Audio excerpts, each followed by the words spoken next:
आपका अगला प्रश्न है कि वस्तु को हाथ से ऊपर उठाने में किस प्रकार का बल लगता है। यहाँ 4 ऑप्शन है: विद्युत बल, पेशीय बल, चुंबकीय बल, गुरुत्वीय बल। जब किसी वस्तु को हाथ से ऊपर उठाएंगे तो आपका राइट आंसर हो जाएगा बी, पेशीय बल लगता है, क्योंकि ये विद्युत बल हो नहीं सकता है, हाथ से उठा रहे, चुंबकीय बल भी नहीं हो सकता है और गुरुत्वीय बल भी नहीं हो सकता। तो राइट आंसर है ऑप्शन बी, पेशीय बल। अगला प्रश्न है, निम्नलिखित में से कौन सा बल संपर्क बल है। संपर्क बल का अर्थ यह हुआ कि जहां दो वस्तुओं के संपर्क के कारण बल लगता है वो संपर्क बल होता है। ऐसा बल ऑप्शन में बी में लग रहा है, घर्षण बल, तो आपका उत्तर होगा ऑप्शन बी, घर्षण बल। यही आपका संपर्क बल है। अगला प्रश्न है, गीले फर्श पर सावधानी से चलना चाहिए। क्यों चलना चाहिए? क्योंकि गीले फर्श, अगर फर्श गीली हो जाती है तो वहां घर्षण बल कम हो जाता है, इसलिए हमें सावधानी से चलना चाहिए, नहीं तो हम गिर जाएंगे। और इसलिए आपका आंसर हो जाएगा ऑप्शन बी। ऑप्शन बी ही आपका राइट आंसर है कि गीला फर्श कम घर्षण बल प्रदान करता है। अगर आप गीले फर्श पर सावधानी से नहीं चलेंगे तो हम गिर भी सकते हैं। अगला प्रश्न है, प्रति एकांक क्षेत्रफल पर लगने वाले बल को क्या कहते हैं। तो आपका सही उत्तर है ऑप्शन सी, दाब। प्रति एकांक क्षेत्रफल पर लगने वाले बल को दाब कहा जाता है। अगला प्रश्न है, यदि द्रव की गहराई बढ़ती है तो द्रव के कारण तल पर दाब क्या होगा। ऑप्शन बी आपका राइट आंसर है, ये बढ़ेगा। क्यों बढ़ेगा? क्योंकि जैसे जैसे द्रव बढ़ता जाता है, यानी जैसे जैसे किसी तल पर द्रव का ज़्यादा गहराई तक होता है वैसे उस तल पर दाब अधिक होता है, इसलिए ये क्या होगा, बढ़ेगा। अगला प्रश्न है, केल्विन पैमाने पर 0 डिग्री सेंटीग्रेड बराबर होता है। आपका राइट आंसर है ऑप्शन ए, 273 डिग्री केल्विन। यहां ध्यान रखिएगा -273 ना कर दीजिएगा, क्योंकि केल्विन में 0 डिग्री केल्विन का मतलब ये होता है कि उस -273 डिग्री सेंटीग्रेड होता है, और 0 डिग्री सेंटीग्रेड बराबर होता है 273 डिग्री केल्विन। अभी तक इस ब्रह्मांड में जो सबसे न्यूनतम ताप पाया गया, मतलब पाया जा सकता है, वो 0 डिग्री केल्विन ही हो सकता है, उससे नीचे ताप संभव नहीं है। इसलिए केल्विन पैमाने पर 0 डिग्री सेंटीग्रेड बराबर होता है 273 डिग्री केल्विन। अगला प्रश्न है, सामान्यतः मनुष्य के शरीर का ताप होता है। यहां ऑप्शन डी आपका राइट आंसर है, 98.6 डिग्री फ़ारेनहाइट। अगर हम फ़ारेनहाइट में देखते हैं कि 98.6 डिग्री फ़ारेनहाइट आता है, और अगर सेंटीग्रेड में देखते हैं, सेल्सियस में देखते हैं, तो 37 डिग्री सेल्सियस आता है। यानी मनुष्य का ताप 37 डिग्री सेल्सियस होता है, यह 98.6 डिग्री फ़ारेनहाइट होता है।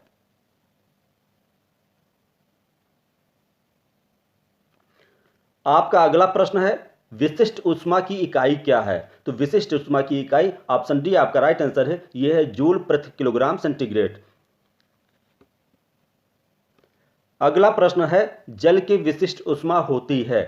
ऑप्शन ए आपका राइट आंसर है, यह होती है 4200 डिग्री जूल प्रति kilogram degree centigrade. Option A आपका राइट आंसर होगा। नेक्स्ट क्वेश्चन है, परम शून्य ताप होता है। परम शून्य ताप वो ताप होता है जिससे नीचे कोई ताप संभव नहीं है, ये 0 डिग्री केल्विन के बराबर होता है। तो परम शून्य ताप ऑप्शन आपका ए राइट आंसर है, ये होता है -273 डिग्री सेंटीग्रेड। नेक्स्ट क्वेश्चन है, 4 डिग्री सेंटीग्रेड पर 1 मिलीमीटर पानी का द्रव्यमान कितना होता है। ऑप्शन सी आपका राइट आंसर है, 1 मिलीमीटर पानी का द्रव्यमान 1 ग्राम होता है। ये बहुत महत्वपूर्ण प्रश्न है, इसको जरूर याद कर लीजिएगा। 1 कैलोरी बराबर होती है, ऑप्शन ए आपका राइट आंसर है, 1 कैलोरी बराबर होती है 4.2 जूल। अगला प्रश्न है, ठोस में ऊष्मा का संचरण किस विधि से होता है।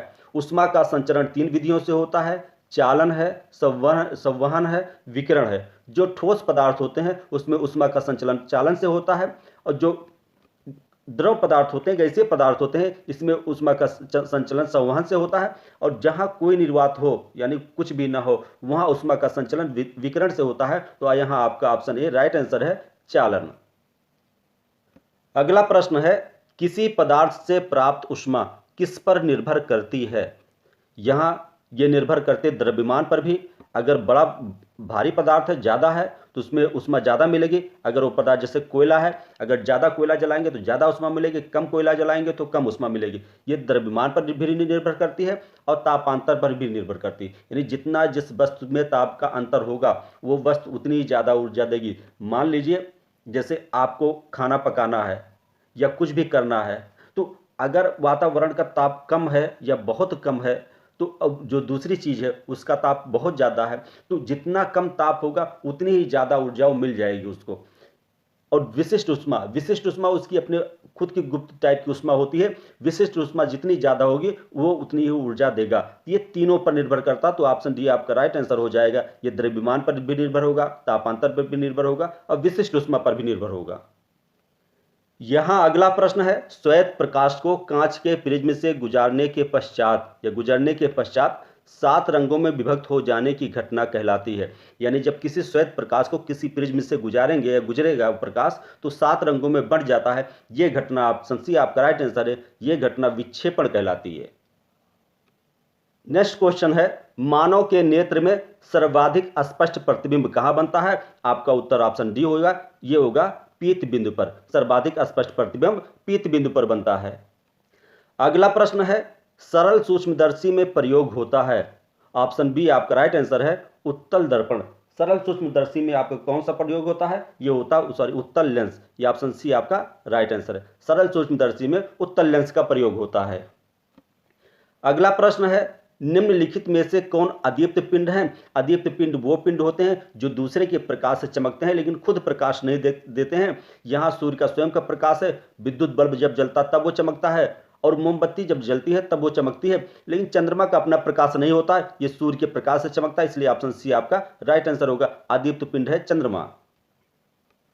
अगला प्रश्न है, वस्तुएं जो प्रकाश के कुछ भाग को अपने से होकर जाने देती हैं वह कहलाती हैं? ऑप्शन बी आपका राइट आंसर है, वह कहलाती हैं पारभासी या अर्धपारदर्शी। यानी जो प्रकाश के कुछ भाग को अपने से होकर जाने दें वो अर्धपारदर्शी कहलाती हैं, और जो पूरा प्रकाश अपने से पार होकर जाने दें वो पारदर्शी कहलाती हैं, और जो प्रकाश को एकदम ना पार हो जाने दें वो अपारदर्शी कहलाती हैं। तो जो कुछ प्रकाश को पार होकर जाने दें उसको पारभासी या अर्धपारदर्शी कहते हैं।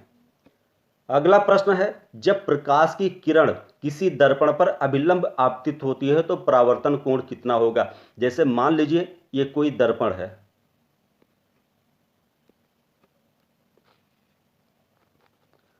अगर कोई किरण एकदम अभिलंब से आपतित होती है तो निश्चित सी बात है जिधर से आई है उधर ही लौट जाएगी। तो ये कितने डिग्री का होगा? ये ऑप्शन बी आपका राइट आंसर है, ये होगा 0 डिग्री का। आपका अगला प्रश्न है, समतल दर्पण द्वारा बना प्रतिबिंब कैसा होता है? यह प्रतिबिंब आपका आभासी होता है। ऑप्शन बी आपका राइट आंसर है, समतल दर्पण द्वारा बना प्रतिबिंब आभासी होता है। नेक्स्ट क्वेश्चन है, मानव नेत्र किसी वस्तु का प्रतिबिंब बनाता है, कहां बनाएगा? ऑप्शन सी आपका राइट आंसर है, ये रेटिना पर बनाएगा। मानव नेत्र किसी वस्तु का प्रतिबिंब रेटिना पर बनाता है। अगला प्रश्न है, अवतल लेंस से बना प्रतिबिंब होता है। ऑप्शन ए आपका राइट आंसर है, अवतल लेंस से बना प्रतिबिंब आभासी होता है, सीधा होता है और वस्तु से छोटा होता है। ऑप्शन ए आपका राइट आंसर होगा। अवतल लेंस होता क्या है? ऐसा लेंस जिसका तल थोड़ा सा दबा हो उसको अवतल लेंस कहते हैं। जैसे इस प्रकार का जो लेंस होता है यही लेंस अवतल लेंस कहलाता है। ये अवतल लेंस हुआ, और इस प्रकार का जो लेंस बनता है ये उत्तल है। ये अवतल है और ये उत्तल है। तो निश्चित सी बात है इस पर जो प्रतिबिंब बनेगा वो आभासी बनेगा, सीधा बनेगा और छोटा बनेगा। अगला प्रश्न है, निम्नलिखित में से किस माध्यम में प्रकाश की चाल न्यूनतम होगी? तो जितना अधिक जिस चीज का घनत्व होगा, यानी प्रकाश की किरणों को रोकने वाला जितना अधिक अणु होंगे उस माध्यम में उसकी चाल उतनी ही कम होगी। यहाँ केरोसिन ऑयल है, वायु है, जल है। सबसे अधिक तो वायु में होगा और सबसे कम प्रकाश की चाल कांच में होगी, क्योंकि ये ठोस होता है। प्रकाश यहाँ ज्यादा रुकेगा, यानी ज्यादा अणु प्रकाश से टकराएंगे तो उसकी चाल धीमी हो जाएगी। तो आपका आंसर होगा ऑप्शन डी, कांच। अगला प्रश्न है, जब कोई प्रकाश किरण एक पारदर्शी माध्यम से दूसरे पारदर्शी माध्यम में प्रवेश करती है तो निम्नलिखित में से कौन सी भौतिक राशि अपरिवर्तित रहती है? परिवर्तित नहीं है, यह है अपरिवर्तित। अपरिवर्तित। इसमें जब एक प्रकाश कोई एक माध्यम से दूसरे पारदर्शी माध्यम में गुजरती है तो उसकी चाल भी बदल जाएगी, घट भी जा सकती है, बढ़ भी सकती है। उसकी तरंग दैर्ध्य भी प्रभावित होती है, लेकिन उसकी आवृत्ति पर कोई प्रभाव नहीं पड़ता है। तो ऑप्शन बी आपका राइट आंसर हो जाएगा, प्रकाश की आवृत्ति। अगला प्रश्न है, अवतल दर्पण की वक्रता केंद्र पर रखी वस्तु का प्रतिबिंब बनता है, ये कैसा बनेगा? ऑप्शन बी आपका राइट आंसर होगा, ये वास्तविक बनेगा और वस्तु के बराबर बनेगा। वक्रता केंद्र क्या होता है? जैसे किसी भी गोले जिसका दर्पण बनाया जा रहा है, जो उस गोले की त्रिज्या होगी, जिसका वो दर्पण हिस्सा होगा, वो त्रिज्या ही जहां त्रिज्या का केंद्र बिंदु है, यानी कुल मिलाकर जो गोले का केंद्र बिंदु होता है, वही उसका वक्रता केंद्र कहलाता है। अगला प्रश्न है, किस रंग का प्रकीर्णन सर्वाधिक होता है? आपका उत्तर होगा ऑप्शन ए, बैगनी। बैगनी रंग का प्रकीर्णन सर्वाधिक होता है। इसलिए आप कभी भी देखिए, जब सूरज डूबता रहता है तब वो बिल्कुल लाल दिखता है, क्यों? क्योंकि लाल का प्रकीर्णन सबसे कम होता है और बैगनी का सबसे अधिक होता है। इसलिए आसमान नीला दिखता है, जबकि सूरज डूबते समय या उगते समय हमेशा लाल ही दिखेगा। अगला प्रश्न है, उत्तल लेंस की फोकस पर स्थित वस्तु का प्रतिबिंब कहां बनेगा? जब कोई वस्तु वक्रता केंद्र पर रखी रहती है तो उसका प्रतिबिंब उसके बराबर बनता है, लेकिन जैसे वस्तु अंदर आती है, यानी कुल मिलाकर वक्रता केंद्र से अंदर आती है, वक्रता केंद्र और जो लेंस है इसकी दूरी का आधा कर दीजिए, वही फोकस दूरी कहलाती है। और जैसे कोई वस्तु फोकस दूरी पर आ जाएगी, उसका प्रतिबिंब अनंत पर बनने लगेगा। तो आपका बी अनंत पर राइट आंसर होगा। अगला प्रश्न है, किस घटना के कारण पानी के बर्तन में डूबी छड़ टेढ़ी दिखाई पड़ती है? ऑप्शन बी आपका राइट आंसर है, वो घटना कहलाती अपवर्तन। अपवर्तन के कारण पानी की छड़, जो कोई भी चीज की छड़ जो डूबी हुई है वो टेढ़ी दिखाई पड़ेगी। अगला प्रश्न है, सोलर कुकर में प्रयुक्त दर्पण है, यह दर्पण कैसा है? तो आपका आंसर हो जाएगा ऑप्शन सी, यह दर्पण है आपका अवतल दर्पण। अवतल दर्पण क्यों प्रयोग किया जाता है? क्योंकि अगर सोलर कुकर में हम अवतल दर्पण प्रयोग करते हैं, अवतल दर्पण इस टाइप का बनता है, तो यहाँ हम देखते हैं कि कोई भी प्रकाश अगर आता है तो जाकर जैसे मुड़ जाएगा, जितने प्रकाश होंगे सब यहाँ इस तरह चले आते हैं और ये जाकर एक जगह इकट्ठा हो जाते हैं, और जिसके कारण बहुत ज़्यादा गर्मी पैदा होती है। इसलिए सोलर कुकर में अवतल दर्पण का प्रयोग करते हैं। अगर उत्तल दर्पण का प्रयोग करेंगे तो कोई रेखा आएगी, जैसे ये उत्तल दर्पण है, अगर हम इसमें ऐसे रेखा आती है तो जाकर मतलब रेज आती है तो इधर मुड़ जाएगी, इसलिए हम इसका प्रयोग मतलब इधर मुड़ जाएगी, इसलिए हम इसका प्रयोग नहीं करते हैं और हम प्रयोग करते हैं अवतल दर्पण का। अगला प्रश्न है, जब कोई प्रकाश किरण विरल माध्यम से सघन माध्यम में जाती है तो क्या होता है? तो ये ऑप्शन बी आपका राइट आंसर होगा, ये अभिलंब की तरफ मुड़ जाएगी। जैसे विरल माध्यम से जब कोई विरल माध्यम से सघन माध्यम में जाएगी, तुरंत ये अभिलंब की तरफ क्या होती है? थोड़ी सी झुक जाती है। इसलिए आपका ऑप्शन बी राइट आंसर होगा। अगला प्रश्न है, मायोपिया में कौन सा लेंस प्रयुक्त होता है? आपका आंसर होगा ऑप्शन बी, अवतल लेंस। मायोपिया का मतलब होता है निकट दृष्टि दोष। निकट दृष्टि दोष में अवतल लेंस का प्रयोग करते हैं। आइए हम देखते हैं कि हम अवतल लेंस का प्रयोग क्यों करते हैं। ये मान लीजिए कोई मायोपिया है, मायोपिया का मतलब निकट दृष्टि दोष। जब कोई प्रतिबिंब आंख में रेटिना से पहले बनता है तो उसको मायोपिया निकट दृष्टि दोष कहते हैं। और इस बात को ध्यान रखना है, निकट दृष्टि दोष में दूर की वस्तुएं साफ नहीं दिखती हैं, और जबकि दूर दृष्टि दोष में निकट की वस्तुएं साफ नहीं दिखती। अगर आपको दूर की वस्तु साफ ना दिख रही हो, इसका अर्थ है कि आपको निकट दृष्टि दोष है और जो प्रतिबिंब है वो रेटिना से पहले बन जा रहा है। तो जो अवतल लेंस होता है वो इस प्रकार का होता है। तो जब कोई किरण आएगी तो ये क्या करता है, इस किरणों को इस तरह मुड़ जाती है किरणें जाकर। तो अब जब किरणें जाकर मुड़ जाएंगी तो ये जो प्रतिबिंब पहले बनता था अभी जाकर थोड़ा सा और दूर बनेगा, वो जाकर रेटिना पर बनने लगेगा। इसलिए कहा जाता है अवतल मायोपिया में कौन सा लेंस प्रयोग होता है? ये अवतल लेंस प्रयोग होता है। नेक्स्ट क्वेश्चन है, इंद्रधनुष के साथ है, इंद्रधनुष के 7 रंगों की बीच की पट्टी का रंग होता है। इंद्रधनुष में 7 रंग होते हैं, इसको आप याद कर सकते हैं, VIBGYOR, जिसको बिबिगोर बोलते हैं, यानी violet, indigo, blue, green, yellow, orange, red. अब देखिए बीच में कौन सा आ रहा है? जी आ रहा है, यानी ग्रीन। तो इसका अर्थ क्या हुआ कि बीच की पट्टी का रंग ग्रीन यानी हरा होगा। तो ऑप्शन ए आपका राइट आंसर होगा। अगला प्रश्न है, यौगिक सूक्ष्मदर्शी में होता है, किस लेंस का प्रयोग होता है? तो यहां होगा ऑप्शन ए आपका उत्तल लेंस। यौगिक सूक्ष्मदर्शी में उत्तल लेंस का प्रयोग होता है।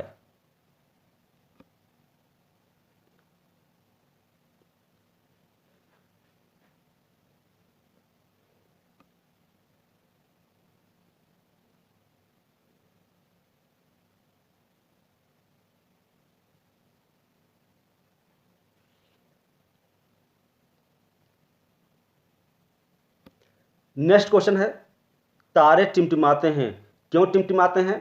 ऑप्शन ए, अपवर्तन के कारण। तारे अपवर्तन के कारण टिमटिमाते हैं।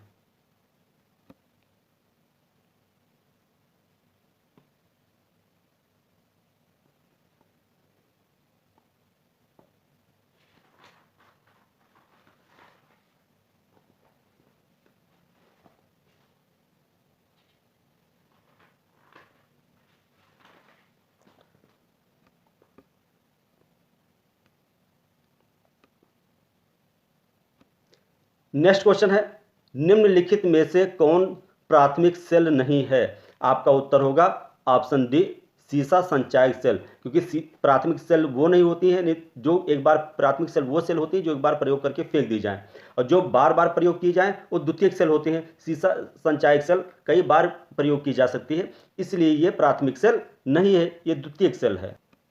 नेक्स्ट क्वेश्चन है, किलोवाट घंटा मात्रक है? ऑप्शन बी, ऊर्जा का। किलोवाट घंटा ऊर्जा का मात्रक है। नेक्स्ट क्वेश्चन है, एक आदर्श वोल्ट मीटर का प्रतिरोध कितना होता है? आपका उत्तर होगा option A, Anant. Adarsh volt meter का प्रतिरोध अनंत होता है, आदर्श एमीटर का प्रतिरोध शून्य होता है। इसलिए इस बात को याद कर लीजिए, जहां वोल्ट मीटर आए वहां प्रतिरोध अनंत, और जहां आदर्श एमीटर आए वहां प्रतिरोध शून्य। अगला प्रश्न है, विद्युत का कुचालक है। यहां आयरन, कॉपर, ग्रेफाइट, ये तीनों विद्युत के सुचालक हैं, तो आपका आंसर होगा ऑप्शन डी, उपरोक्त में कोई नहीं। अगला प्रश्न है, विद्युत वाहक बल का मात्रक है। ऑप्शन सी आपका राइट आंसर है, जूल प्रति कूलाम। विद्युत वाहक बल का मात्रक जूल प्रति कूलाम है। अब देखिए, यहां वही प्रश्न आ गया कि एक आदर्श एमीटर का प्रतिरोध कितना होता है, तो आपका आंसर होगा ऑप्शन ए, शून्य। एक आदर्श एमीटर का प्रतिरोध शून्य होता है, जबकि आदर्श वोल्ट मीटर का प्रतिरोध अनंत होता है। दोनों एक दूसरे के उल्टे हैं। नेक्स्ट क्वेश्चन है, शुष्क सेल में कौन सी ऊर्जा होती है? तो शुष्क सेल, आप जितनी भी बैटरी देखते हैं हम लोग प्रयोग करते हैं, वो सभी बैटरी शुष्क सेल होती हैं, और उसमें रासायनिक ऊर्जा होती है। ऑप्शन सी आपका राइट आंसर है। अगला प्रश्न है, बल्ब का तंतु किस धातु का बना होता है? तो ये ऑप्शन सी आपका राइट आंसर है, बल्ब का तंतु टंगस्टन का बना होता है। नेक्स्ट क्वेश्चन है, आसुत जल है। आपका राइट आंसर होगा ऑप्शन सी, विद्युत का दुर्बल कुचालक। अशुद्ध जल एकदम शुद्ध जल होता है, यानी बरसात का जो जल हम शुद्ध रूप से इकट्ठा कर लें वही आसुत जल होता है, यानी जिसमें कोई भी केमिकल, कोई भी मटेरियल न मिले हो, ये विद्युत का दुर्बल कुचालक होता है। अगला प्रश्न है, विद्युत बल्ब में कौन सी गैस भरी होती है? आपका उत्तर होगा ऑप्शन ए, आर्गन। विद्युत बल्ब में आर्गन भरी होती है।